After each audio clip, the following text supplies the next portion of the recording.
Hey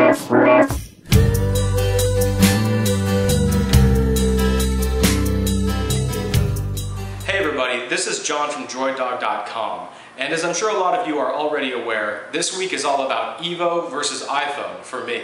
One of the things I was most anxious to test out on these devices was screen visibility in direct sunlight, so I figured that's one of the first tests that I should post for you all. So let's get to it. Alright, so we're out here in direct sunlight. It's 89 degrees and very sunny here. While I was in the car, I set both screens to the highest brightness setting and turned off auto brightness. And then on the Evo, I set the screen to never time out.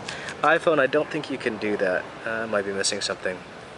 You can see when there's a highly reflective, or I should say highly visible object above, like white clouds.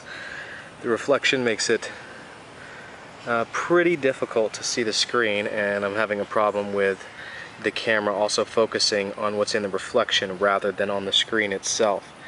To my eyes, I guess I would say it's close, but the iPhone is more visible. Alright, so now the focus is set at infinite. I don't know how much of a difference that's going to make. And I can't really tell by looking at the camera's display right now what's going to show up on video.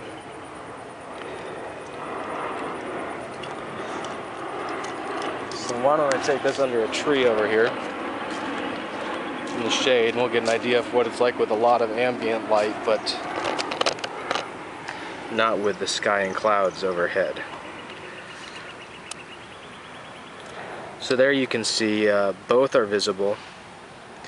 I'm going to get a web page going here so we can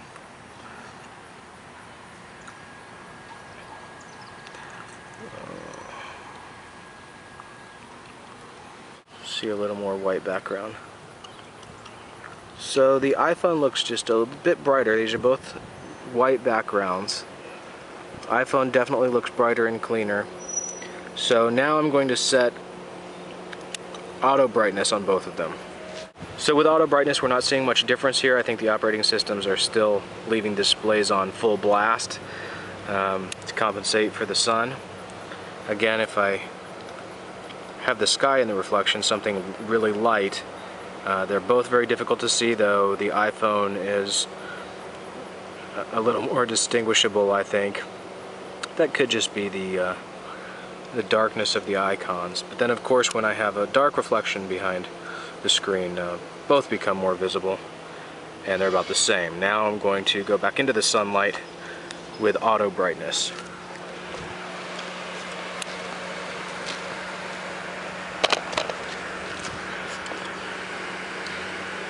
And again, the situation is virtually identical. Probably is identical to when I had them at full brightness, because I think the operating systems are leaving them there. Now I'm going to set both to the dimmest setting. Not surprisingly, the screens are just completely invisible. You can't detect that the displays are even on at the lowest settings. I'll go back over to the shade here.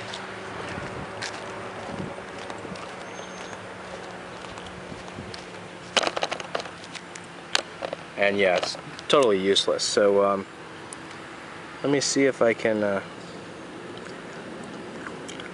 go ahead and turn auto back on. If I can even find the setting. It's very difficult to see here. Probably much more difficult to see on camera.